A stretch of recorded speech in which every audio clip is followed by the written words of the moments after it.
Hello again, everyone. Thanks for joining us. If you saw our previous videos on how to snowshoe, then you've got a trip planned and you have all the right gear and clothing, as well as the other essential items you're going to need to take with you on your family snowshoeing trip. Today, we're going to be sharing the basic techniques you and your family are going to need in order to move confidently and efficiently on your snowshoes.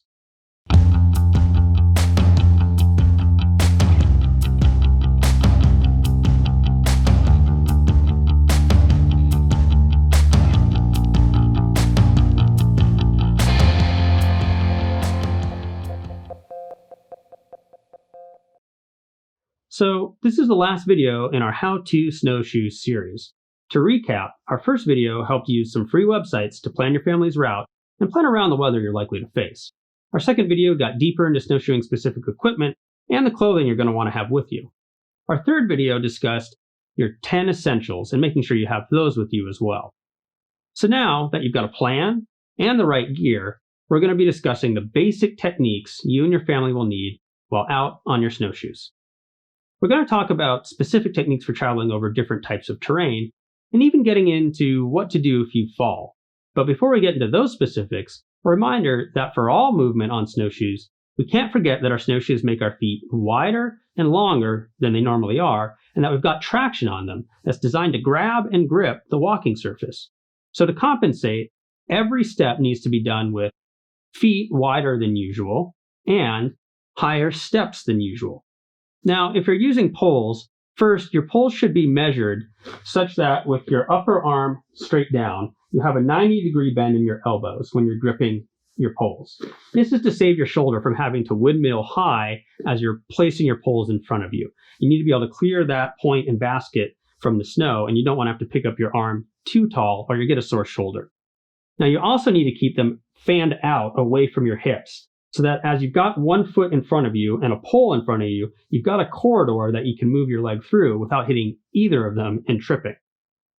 Now, if you're moving uphill, you're going to want to add a few techniques to your arsenal. First, you're going to want to shorten your poles if they're adjustable.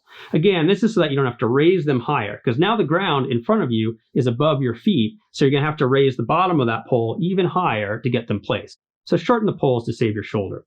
Now, if you're moving uphill on soft snow, as you pick your foot up to take a step forward, give it a kick as you place that foot. That's going to create a platform that's at least flat-ish and make for an easier step and push as you move forward. Now, if you're moving on hard snow, you'll need to rely on your traction, getting as much of the bottom of that snowshoe on the snow surface as possible. By keeping your poles in front of you and by using them as something that you can pull forward onto, this becomes easier. This also would be the place where, if you have ascension bars, you can flip them up, as this makes it easier to have the snowshoe stay fully engaged with the snow, but also keep your foot in a nice horizontal, more natural and comfortable position. For moving downhill, you can make your poles longer, so that they more naturally reach a surface that's now below the level of your feet. You'll also want to keep your knees a little bent. This is an important shock absorber when you never know if you're going to be dropping an inch into the next step or a foot into the next step. When you push through a lot of snow unexpectedly and you have a knee locked, once you finally bottom out and hit that solid surface, you can place a lot of shock on that knee joint. So keeping your knees bent stops that from happening. Also, you want to try to lead with your heel. Just like you want to kick in with your toe when moving uphill, you want to lead with your heel when you're moving downhill. This will create a flatter platform again for you to step down onto, and it would be less likely something that you would slip on. Now, if a slope gets particularly steep, you can side foot down the hill, as long as you have sufficient side rail traction on the snowshoes that you have with you. And lastly, if you should fall while moving downhill, just sit down, even on hard snow. This will arrest your momentum and keep you in place.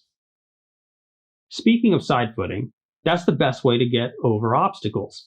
Given the added length to your feet, you often can't make steps large enough to get the extended heel of your snowshoe away and over the obstacle. So you can side foot over the obstacle, or if necessary, side foot on top of the obstacle and then side foot again down on the other side. This will keep your steps feeling something closer to normal size as you navigate the log or the rock or whatever the obstacle happens to be.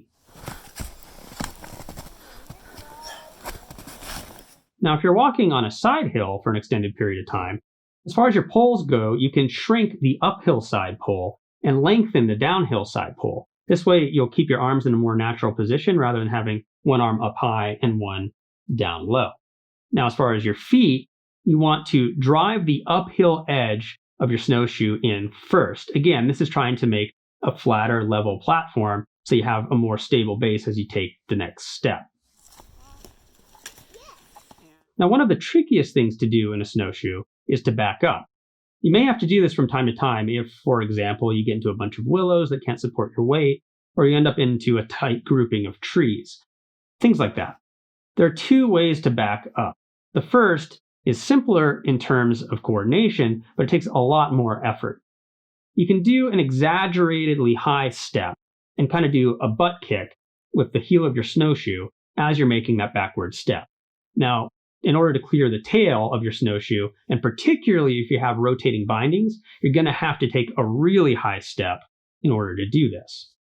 The second option, and this is really only an option if you do have rotational bindings on your snowshoes, is that you can take your poles and place some pressure on the fronts of your snowshoes as you lift your leg. This will keep the tails from dropping, keeping a flat platform, so that you don't have to pick up your foot nearly as high.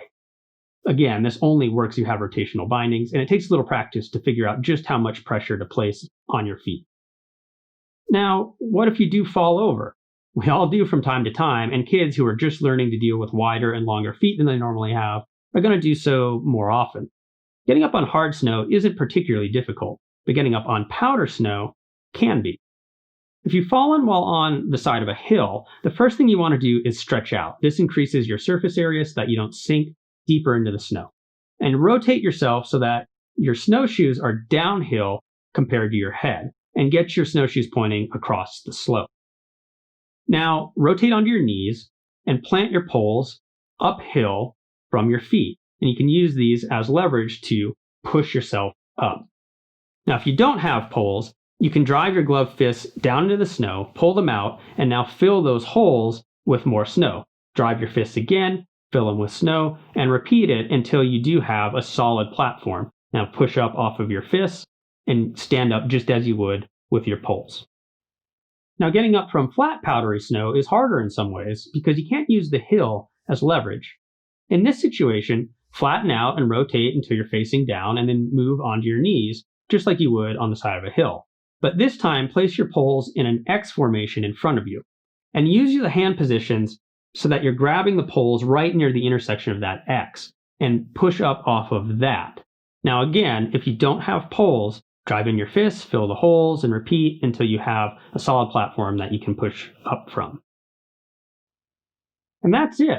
With just these few techniques, you and your family are ready to tackle the snowshoeing trails. So where are you going to go? If you're planning a trip or you just got back from one, let us know some of your favorite snowshoeing locations in the comments section. Also, this ends our short series on how to snowshoe. Hopefully this walkthrough of planning, equipment, and techniques has been helpful. If so, please hit that like button. If you want to keep seeing content like this, whether it be on snowshoeing, camping, climbing, or hiking with the family, please subscribe and ring that bell. And as always, if you have ideas for content you'd like to see, you can put those in the comments too, because we want to be as helpful as we can be as you keep on getting more out of that big outside.